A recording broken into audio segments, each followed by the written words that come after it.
Hey, welcome back to the Brutally Honest Mentor. My name is Ozan. Yeah, well, you probably figured it out already, but we're going to talk about one of the most concerned topics that you guys have as founders, which is how am I going to raise capital? How am I going to fund my startup? It's a topic that we have been helping startups with for the last more than 10 years, and it never is a topic that I take lightly.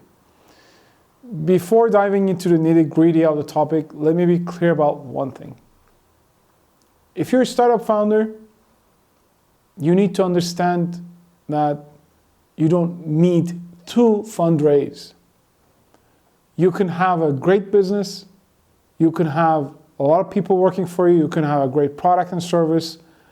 If you're not scaling exponentially, or if you don't want to scale exponentially, or sometimes even if you do, funding comes as an external source of help. Startups who don't fundraise, there are so many successful examples. Billion-dollar companies have been able to grow with revenue without fundraising externally from venture capital or angels.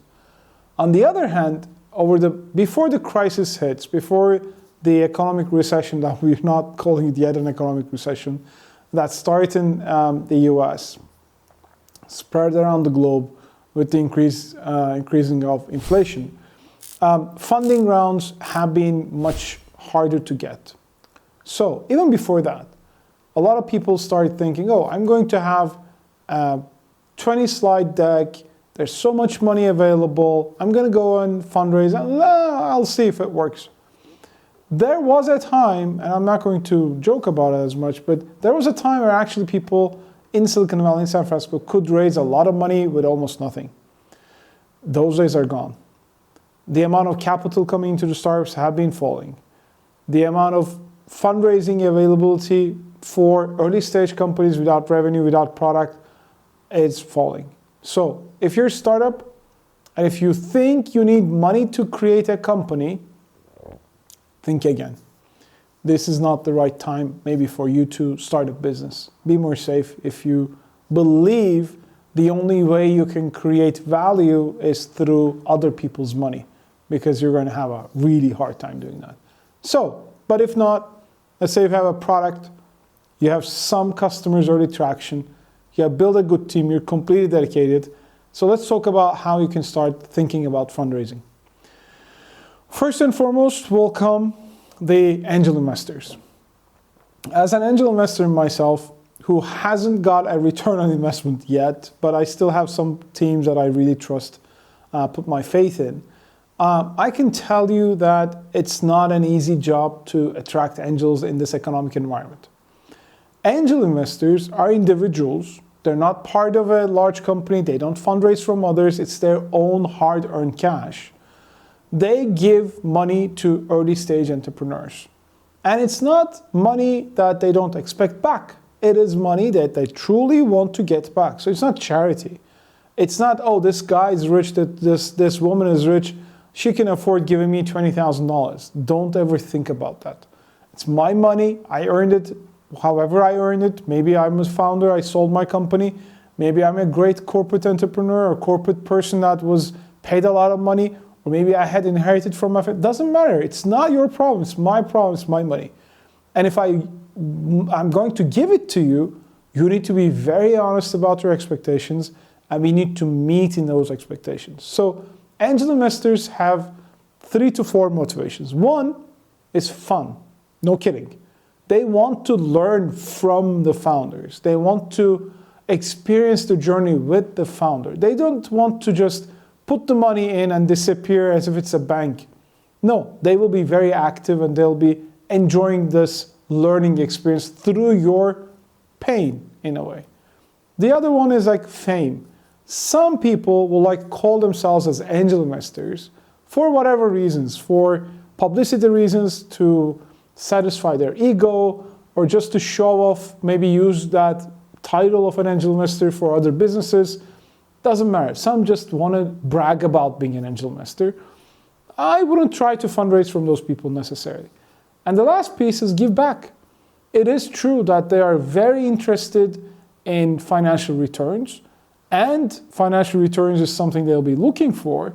However, they are pretty okay if they lose their money, or they should be, because the success rate of angels getting money in return of their investments is pretty low.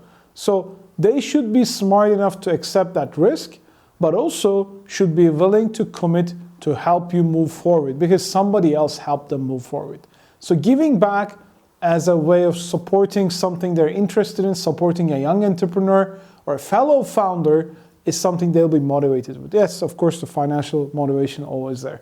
If they don't have any financial motivation, they'll probably not be good angels. You can still get their money, but they're not going to give you anything else except for their money, and that's not necessarily a good thing for an early stage founder. The second most common way of fundraising these days, although it's like becoming a tricky point, is the accelerator programs. There are a lot of programs that call themselves accelerators, but there's a group called Global Accelerator Network, and within their realm of descriptions, a real accelerator, or the way we describe a real accelerator, is the one that gives a certain amount of cash for a certain amount of equity. It could be in the form of a safe, it could be in the form of a convertible loan, it could be in the form of an equity round. However they have designed their programs, they give out cash. So it's not like I'm going to give you a desk and a table and access to 10 mentors, and I'm going to get 5 to 8% of your company. It doesn't work that. Those are not real accelerators. But the real ones are global, if you are searching for success, and real ones are vertical usually. So a lot of startup accelerators, it started with Y Combinator, which was based in Boston first, then in Bay Area, one of the most successful programs in the world. There are other very reputable global companies, like 500 Startups is doing a lot of programs with their accelerator model. Techstars is doing a lot of programs with their accelerator model. And there's some other programs which give you grants, one of which is in the Middle East that I'm a mentor, I'm happy to be a part of, is Taqaddam. So they give out grants, not equity, in return of equity. And maybe in the future there'll be a fund as well, but they're giving grants for startups who are willing to expand in the Middle East region. And they have great mentors, they have great structures. So take a look at accelerators, especially in your vertical, and try to talk to people who graduated from them before going out and just jumping out of an application process. For some, even the application process teaches you how investors think. Last but not least is the grants. There are a lot of government agencies, not-for-profit organizations, NGOs, private foundations, even corporates who are trying to find ways to engage with the innovation potential of startups. So for whatever reason they have, whatever mandate they have, these institutions can create application pools where you can apply for grants, you can apply for in-kind sponsorships, you can get credits from institutions like technology companies like Google and Facebook and others. So that's something you could be aware of. One thing to be cautious about them is the level of bureaucracy. Some of them have huge amounts of paperwork that you need to go through before you get a single penny in the bank. Try to avoid those who would require huge amounts of bureaucracy and paperwork. Red tape is something that you can kill yourself with if you get too deep into it. Of course, then comes the second most commonly used source of external investments, which is venture capital. Venture capital, although these days might not be very open to investing in new ideas, they have a mandate to do so. So regardless of the crisis, regardless of inflation, regardless of economic downturns, VCs are committed to invest money because they got their money from somebody else.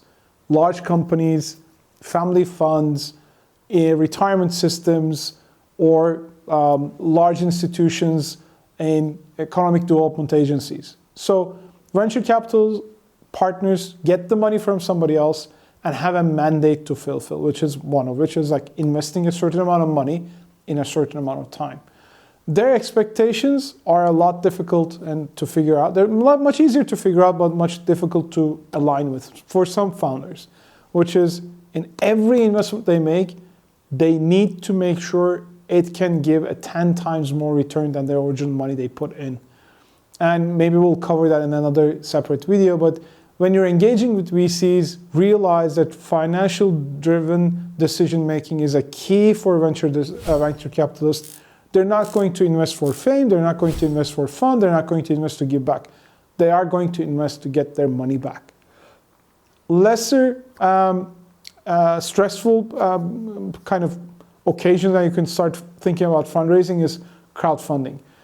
So many methods have been developed over the last couple of years: equity crowdfunding, debt crowdfunding, product crowdfunding, donation crowdfunding. Those are all different types of crowdfunding mechanisms that you can use. And you need to understand the right systems and right legalities when you're going to go for crowdfunding approaches. Last, which is usually the first, is bootstrapping as well. Bootstrapping is, as the word says, you're just strapping into your boots and using every resource you can subtract from your past, your network, to go and build something valuable. One of which is going to your friends. We might call them like friends round, friends and family. People helping you to bootstrap as well is another source of raising capital. So it's not easy.